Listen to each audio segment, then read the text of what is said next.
Let's go to blackberries, raspberries.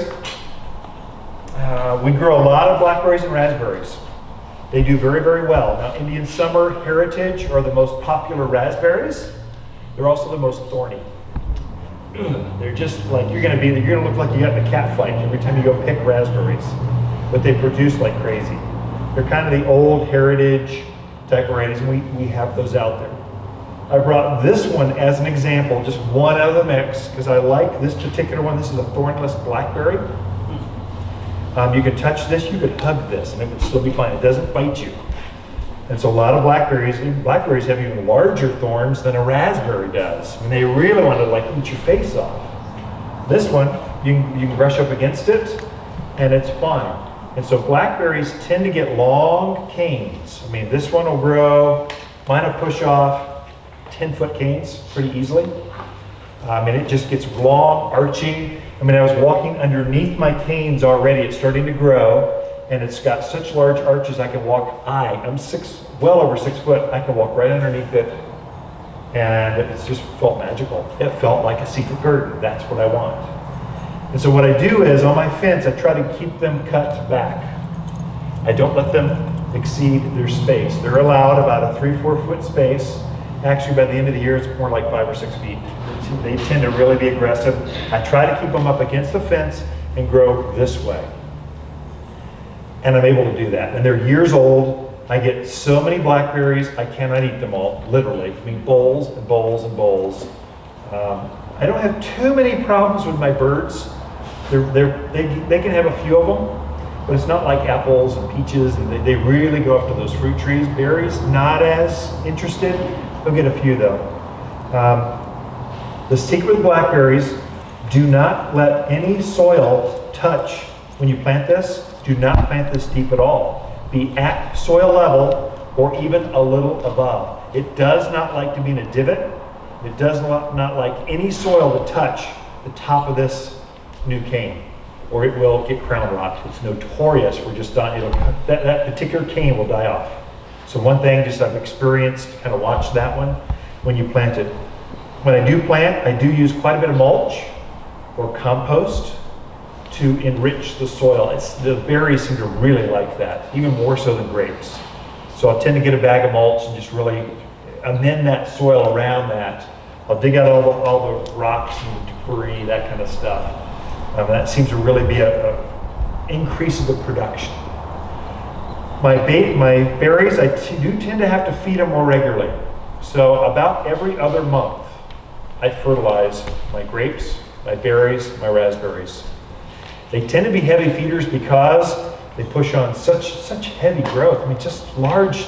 They're so aggressive. It takes some food to really get that much growth on them. What I do is I'll go chuck a few handfuls of this all-purpose plant food about every other month. I'll start in March. I'll just do it about every other month. I make sure to put this on right before the monsoon season. That seems to be a game changer. So end of June, first part of July, I'll fertilize real heavy. And as soon as that monsoon hits, the humidity goes up. There might be an afternoon rain, there might not, but the humidity goes up, and those plants just go crazy. And I really get more cane, more growth, more fruit at that point, July through the end of fall, just because I'm fertilizing just before the monsoons come, the rains come, it gets that food in there, and it really makes a difference on this gardener's production on my berries and grapes. Okay, they're a little heavier feeders than, let's say, fruit trees or your other pine trees, that kind of stuff. There I say, 2-3 times a year, fertilize them, they're good to go. Not as much. I need to fertilize a little heavier with my grapes and my blackberries and raspberries. In the back.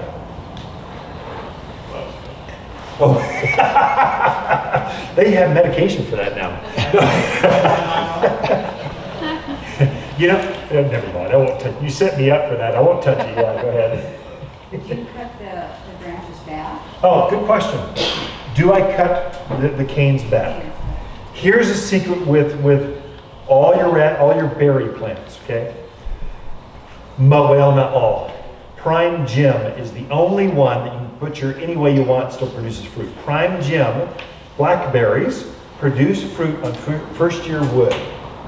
Most all other varieties that I know of, and I might be off by one, but basically all other berries, they produce fruit on last year's cane. So that big long cane that grew up and didn't really put a berry on it, it will be loaded this year. So what I do is I'll mark which cane. So I've got a 10, 12-foot cane coming up, produced like crazy. I'll put a little piece of twine or bird tape. That's where I'll put my scare tape. I love scare tape because it scares the birds away, keeps them off my fruits. It's a good way to mark that. And I'll go, that's the one I want to cut out next year. So this winter, because you'll forget. You picked all the berries, you go, what? They all look the same. Which one do I go for? The ones with the scare tape on it, I'll cut that right back to the ground. Then I'll keep all the ones that were growing from last year but didn't berry. That's where I'm going to get my berries this year, this summer. Okay, that's just a little trick that really seems to work. And the scare tape, I used to use yarn and jute wire, whatever I had laying around, but I kind of want to keep the birds off anyway. That the scare tape that may be why the birds don't affect my fruits so much. They might affect yours. Yeah. Do they grow on trellises, or do you just let them go? I've trained them to go up. I do have some trellises on some of them. My raspberries, I tend to trellis more. My blackberries, they've got such big canes on them, they seem to hold themselves up. In fact, they get so big, they'll keep the fence up almost. So they get pretty aggressive. They start to come up in other places I don't want them to come up. If they're coming up where I don't want them, they get a shovel to the head, I pop them out, I thin them. If they're coming up down the line, I kind of go, be free, I'll fertilize you, grow, and they'll spread. So you'll never have just one bramble, you'll have multiples. You'll have patches of brambles. And so you have blackberries and raspberries. I also have some new varieties. I grow this one, it's coming out right now. This one I brought up just because it's starting to form raspberries. This is called raspberry shortcake. It's a miniature raspberry. It doesn't get long canes. It stays bush form.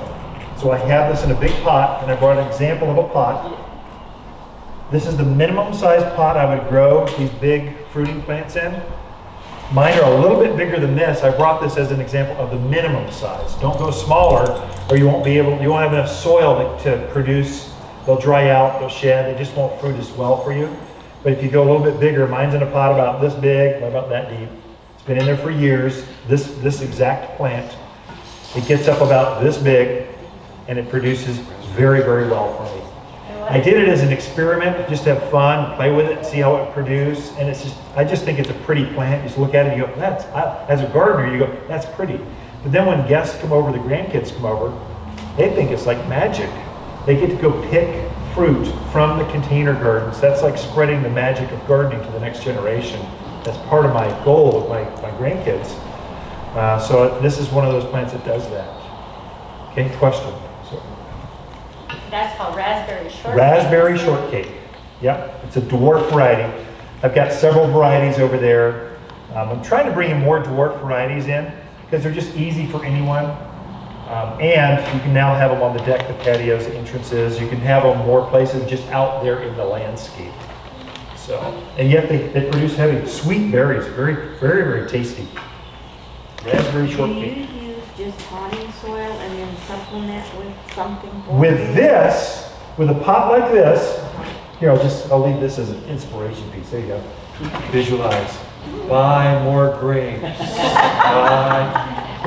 What I would use, this is our grower's mix. This has been, we've been tweaking this recipe for about 15 years. I've not been able to find another potting soil that grows better. When we sell the Fox Farms, these fancy schmancy, they're 3 times the price of this one, and it does not grow better than this one. I sell it because the pot growers want it. That's the one they sell to you, they make to use, and I make a lot of money on that one. But quite frankly, I use this one myself, and it's a third the price of some of the national big upend brands. I don't use Miracle Grow. Can I say that on film? Sorry, Miracle Grow. Don't use that garbage. It is not good stuff. You will struggle with that, guaranteed. You will absolutely struggle. I've stopped selling that soil. I just said that is enough. I'm not going to torture my gardeners with that stuff. So you use water as potting soil, and you'll find, I just fill the pot up and I plant right directly in it. A good potting soil, you should not have to do anything to it. It's made to plant directly into. And so it's a fine line, it's a razor's edge.